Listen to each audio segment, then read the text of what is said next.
안녕하십니까? 오늘도 청년부 골방기도회로 모인 모든 청년부 지체들을 주님의 이름으로 환영합니다. 오늘도 잠시 고개 숙여 기도할 때 주님께서 우리 기도에 응답하시고 또 우리 기도를 축복하여 주시기를 간절히 소망합니다. 지난 시간에 저는 사도행전 10장 1절부터 11장 18절까지의 말씀을 통해 복음이 경계를 넘다 2라는 제목으로 여러분과 말씀을 나누었습니다. 사도행전은 예수님께서 말씀하신 복음 전파의 순서를 따라 어떻게 복음이 예루살렘으로부터 시작되어 땅 끝까지 전진해 나갔는지를 우리에게 보여줍니다. 사도행전 1장 8절에서 예수님은 복음이 예루살렘과 온 유대, 사마리아와 땅 끝까지 이 순서로 전파될 것이라고 말씀하셨죠. 이 순서는 지리적 거리보다는 문화적 거리에 해당합니다. 예루살렘에서 온 유대보다 사마리아가 사실은 더 가깝습니다. 지리적으로는 가깝지만 문화적으로는 조금 더 거리가 있는 거죠. 예루살렘과 온 유대는 같은 유대 문화권이라면 예루살렘과 사마리아는 유사 문화권, 그리고 예루살렘과 땅끝은 완전히 다른 이방인 문화권이라고 할 수 있을 거예요. 지금까지 우리는 복음이 어떻게 예루살렘에서 시작되어 사마리아까지 전진해 왔는지를 함께 살펴보았죠. 복음이 경계를 넘을 수 있었던 데에는 헬라파 유대인 스데반과 빌립의 활약이 존재했습니다. 이제 복음은 또 한 번의 중요한 시점에 이르렀어요. 그것은 바로 유대인과 이방인의 경계를 넘어 복음이 이방인에게까지도 전파되어야 하는 거죠. 과연 이 경계를 넘기 위해서 하나님의 이 백성들에게 필요했던 것이 무엇인지, 특별히 하나님은 어떻게 이 경계를 넘게 하셨는지 우리가 지난 시간에 말씀을 통해 살펴본 것입니다. 본문에는 두 명의 주인공이 등장합니다. 하나는 백부장 고넬료고 하나는 베드로죠. 백부장 고넬료는 하나님을 경외하는 사람이었습니다. 본문은 그가 하나님을 경외하며 백성들을 많이 구제하고 또 기도에 힘썼다고 이야기를 해요. 하나님을 알고자 힘쓸 뿐 아니라 하나님께서 기뻐하시는 뜻을 행하기에 노력하는 자가 바로 고넬료였죠.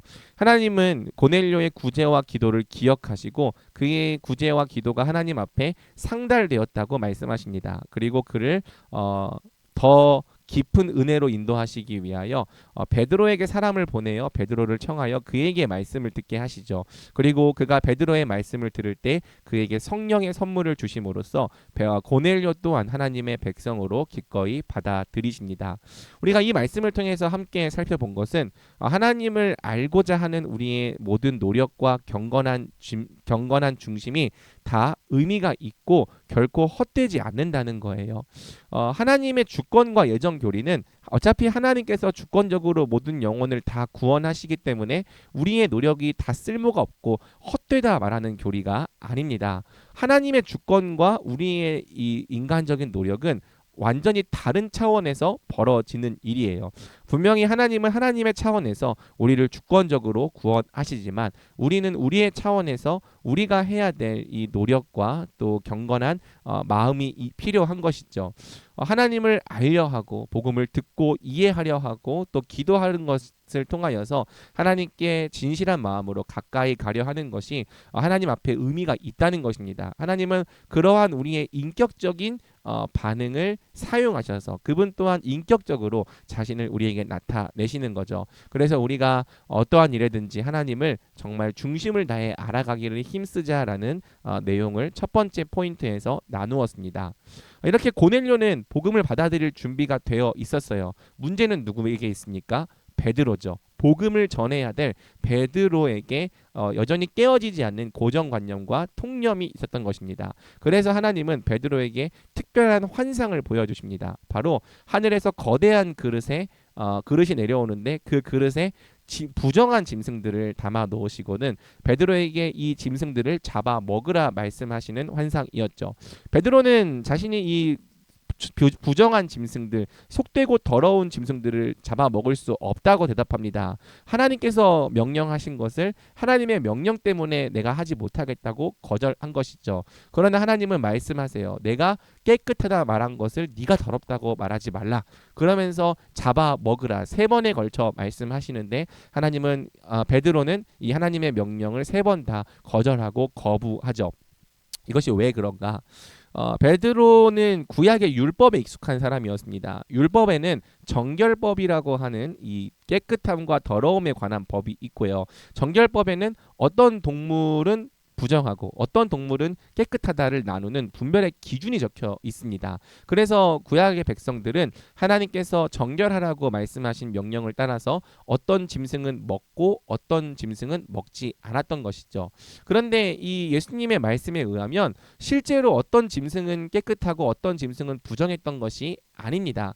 하나님이 지으신 모든 것이 선합니다. 다만 하나님은 구약 백성들에게 거룩을 연습시킨 거예요. 하나님의 말씀을 따라서 어떤 것은 더 거룩하고 어떤 것은 부정하다라는 것을 그 분별의 기준을 따라 분별하게 하심으로써 거룩한 삶을 분별력 있게 선택하며 살아가게 하신 거죠.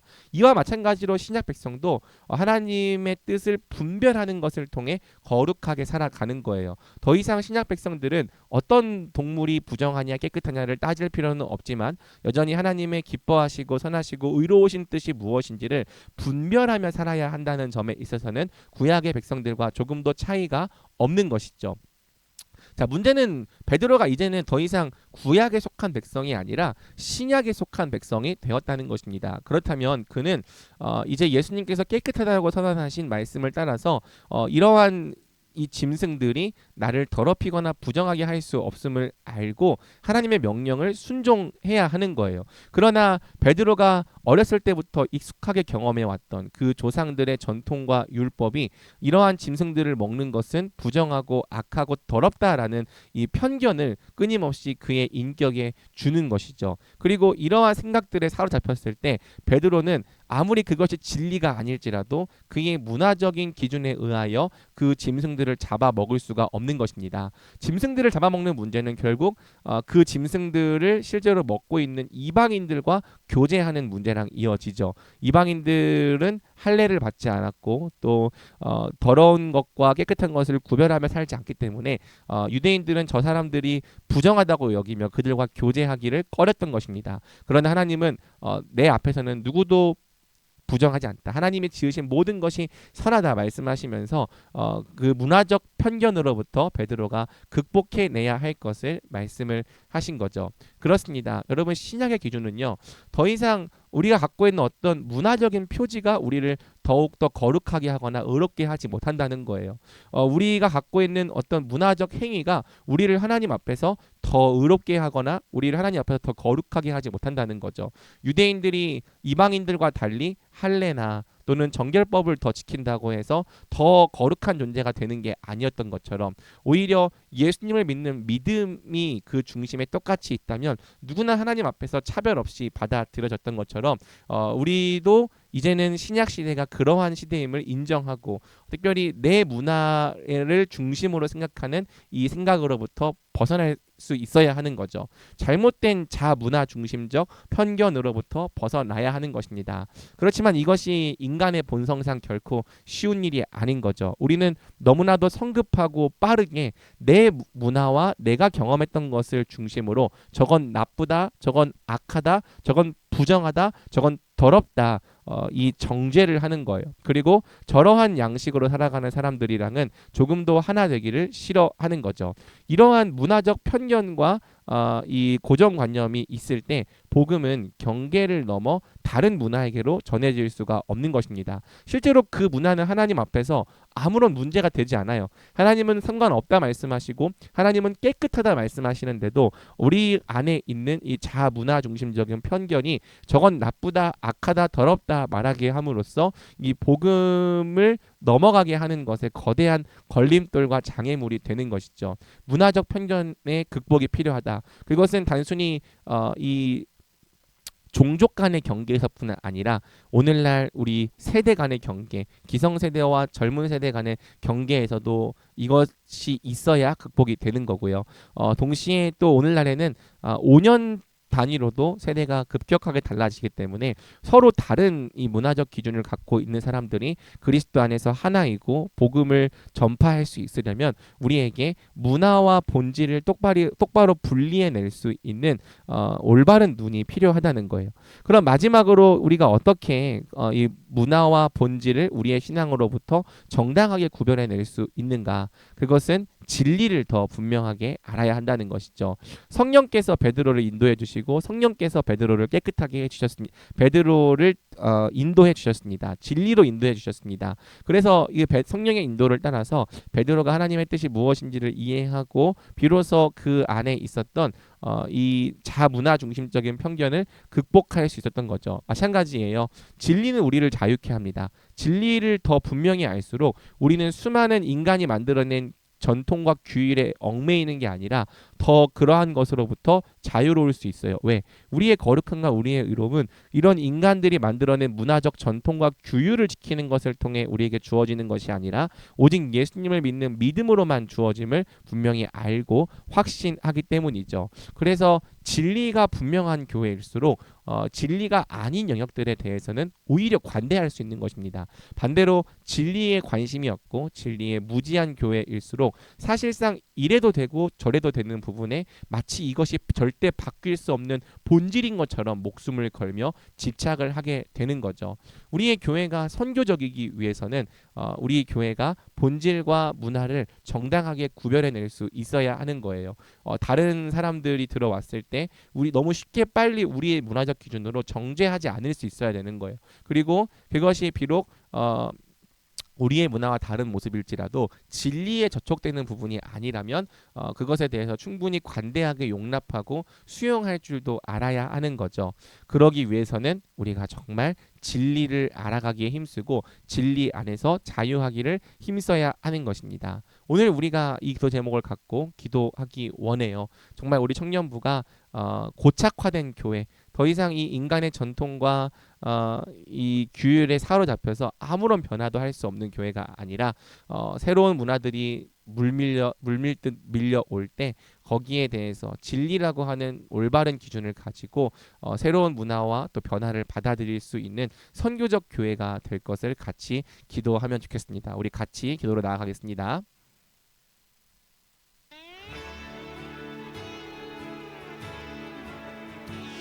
우리 첫 번째로 기도할 때에는 고넬료의 태도를 본받으며 기도하기 원합니다.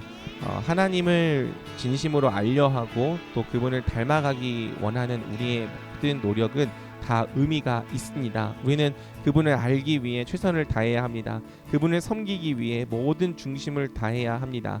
하나님의 말씀을 듣기에 힘쓰고 또 복음을 알아가기에 힘써야 합니다. 기도하기에 힘써야 되고 또 그분께 하나님을 알려달라고 우리를 만나달라고 기도해야 합니다. 인간의 차원에서 해야 될 노력을 다 해야 합니다. 하나님은 물론 그분의 강권적인 역사로도 우리를 회심시키지만 대개의 경우 우리의 중심을 사용하셔서 또 하나님을 향한 우리의 모든 노력을 사용하셔서 우리를 그분의 곁으로 인도해 주십니다. 주님, 우리가 더더욱 하나님을 아는 일에 힘쓰게 하여 주시옵소서. 호세아 선지자의 말씀처럼 여호와를 힘써 알자 고백하는 우리가 되게 하여 주시옵소서. 하나님을 힘써 알려고 할 때 어느샌가 하나님을 기쁘게 알고 기쁘게 만나는 날을 우리 가운데 허락하여 주시옵소서. 우리 함께 기도로 나아가겠습니다. 기도하겠습니다.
우리 이 시간 기도할 때에는 우리 안에 잘못 형성되어 있는 이 모든 문화적 편견이 제거되어지고 사라지게 달라고 기도합시다. 우리가 갖고 있는 어떤 문화적 기준을 따르는 것이 우리를 거룩하게 하는 것이 아니라 오직 예수 그리스도를 믿는 믿음만 우리를 거룩해 합니다. 그렇다면 우리는 유대인들이 이방인들에게 할례와 정결례를 지켜야만 너희가 거룩하게 된다, 하나님 앞에 인정받을 수 있다 말하는 것 같은 잘못을 범해서는 안 됩니다. 우리의 문화적 편견으로 다른 사람들을 함부로 정죄해서는 안 됩니다. 그러기 위해서는 우리는 진리에 더욱더 확실해야 합니다. 진리에 더욱더 강한 자들이 되어야 합니다. 우리의 신앙으로부터 문화와 본질을 정당하게 구별해낼 수 있는 자들이 되어야 합니다. 이 시간 기도할 때 주여 우리 청년부가 정말 이 문화와 본질을 정당하게 구별하고 너무 빨리 정죄하거나 함부로 편견 가득한 마음으로 다른 사람을 바라보는 일이 없도록 우리가 경험한 것만을 기준 삼는 것이 아니라 오직 진리를 기준 삼는 공동체가 되게 달라고, 그리하여 서로 다른 사람들을 능히 용납하고 품을 수 있는 공동체가 되게 하여 주시고, 또 새롭게 올라오는 우리 신입생들을 향해서도 그들을 하나님의 진리 안에서 능히 품을 수 있는 공동체가 되게 달라고, 문화에 있어서 하나님 앞에 올바른 관점을 가지는 선교적인 교회가 되게 달라고 우리 간절한 마음으로 함께 기도하겠습니다.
우리 다음으로 기도할 때에는 우리 청년부가 선교적인 교회가 되기를 기도합시다. 선교적인 교회는 방법론이 아니라 존재론입니다. 우리가 어떤 존재로 이 땅 가운데 존재하는지에 대한 문제입니다. 우리 교회가 단순히 우리 자신만을 위하여 존재하는 공동체가 아니라 이 세상을 위하여 존재하는 공동체, 이 세상을 향하여 빛과 소금의 역할을 감당하는 공동체, 하나님 나라를 비추는 공동체가 되게 달라고 같이 기도합시다. 특별히 우리 공동체를 통하여서 구원받는 사람이 많아지게 하여 주시고, 또 우리 공동체에 들어온 사람들마다 회심의 은혜를 경험하게 하여 주옵시고, 그리하여 거듭나는 영혼들, 새롭게 태어나는 영혼들이 멈추지 않는 교회가 되게 달라고, 고착화된 상태에서 어쩔 수 없이 쇠퇴기를 향해 내려가는 교회가 아니라 끊임없이 말씀으로 개혁되고 새로워지는 교회가 되게 해달라고 우리 같이 기도합시다. 우리 청년부가 영혼을 낳을 수 있는 공동체, 하나님 앞에서 생육하고 번성하고 충만하는 공동체가 될 수 있도록, 복음의 능력을 충만하게 가진 교회가 될 수 있도록 우리 은혜를 간구하며 함께 기도로 나가겠습니다. 기도하겠습니다.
우리 다음으로 기도할 때에는 우리 마지막 남아있는 6월 사역을 놓고 기도하겠습니다.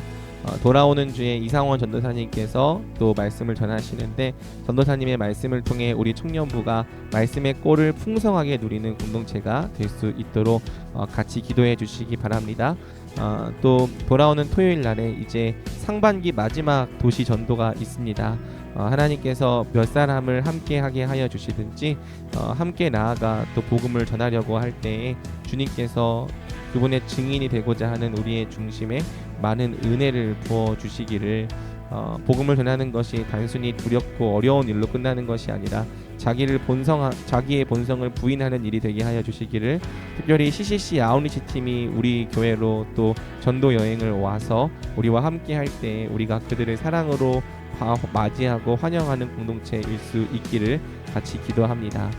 그리고 또 나아가서 또 복음을 전할 때에 하나님께서 많은 구원의 역사와 은혜를 허락하여 주시기를 우리 함께 주여 한번 부르고 또 간절히 기도하며 나아가겠습니다. 기도하겠습니다. 주여.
우리 이 시간 10분간 자유롭게 기도하며 나아가겠습니다. 기도합니다.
하나님 아버지 감사합니다. 오늘도 우리가 함께 모여서 기도하였습니다.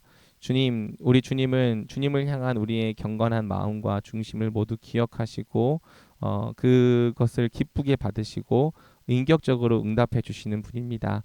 우리가 하나님을 알고자 항상 기도하며 주님을 찾고 주님을 간구할 때 주님의 그 얼굴을 우리에게 보여 주시옵소서. 우리의 영혼과 우리의 마음이 항상 주님의 품 안에만 있게 하여 주시옵소서. 그 품 안에서 우리가 만족을 얻게 하여 주시고 그 품 안에서 우리가 다시 일어설 힘과 용기를 얻게 하여 주시옵소서. 우리가 베드로의 경우처럼 선교적인 교회가 되기 위하여 고착화된 이 문화적 편견에 갇히지 않고 또 진리를 올바르게 분별하는 자들 되기를 원합니다. 하나님께서 우리를 의롭게 여겨주시고 거룩하게 여겨주시는 것은 우리가 행하는 어떤 문화적인 행동들 때문이 아니라 오직 예수님을 믿는 우리의 중심 때문인 줄을 우리가 똑바로 분별하게 하여 주옵시고 그렇기 때문에 우리가 생각하는 어떤 기준을 따르지 않는 사람들을 향하여서 우리가 정당하지 않게 비난하고 정죄하고 비판하는 일이 없도록 하나님께서 받으신 사람들을 우리 또한 받을 수 있도록 주님께서 인도하여 주시옵소서. 우리가 진리 안에서 자유를 얻고 진리 안에서 용납과 관대함을 가질 수 있을 때 우리 공동체가 더욱더 다양하고 많은 사람들을 품을 수 있는 교회가 되게 하여 주옵시고 여전히 이 시대를 향하여 선교적일 수 있도록 주여 인도하여 주시옵소서. 우리 청년부를 통하여 구원받는 사람들이 끊이지 않게 하여 주옵시고 우리 청년부를 통하여 거듭나고 참된 회심에 이르는 사람들이 날마다 터져 나오게 하여 주시옵소서. 우리가 기도한 이 개인적인 기도 제목에도 주님께서 모두 응답하여 주셔서 하나님은 참으로 살아계신 분임을 우리가 진정으로 깨달아 알게 하여 주시옵소서. 오늘도 우리에게 베풀어 주신 모든 은혜에 감사를 드리며 우리 주 예수 그리스도의 이름으로 기도드립니다. 아멘. 네, 여러분 이것으로 골방 기도에 마쳤습니다. 이번 주 토요일 도시 노방 전도에 많이 참여해 주시고요. 한 주 동안도 평안한 시간 보내시길 바랍니다. 여러분 수고하셨습니다.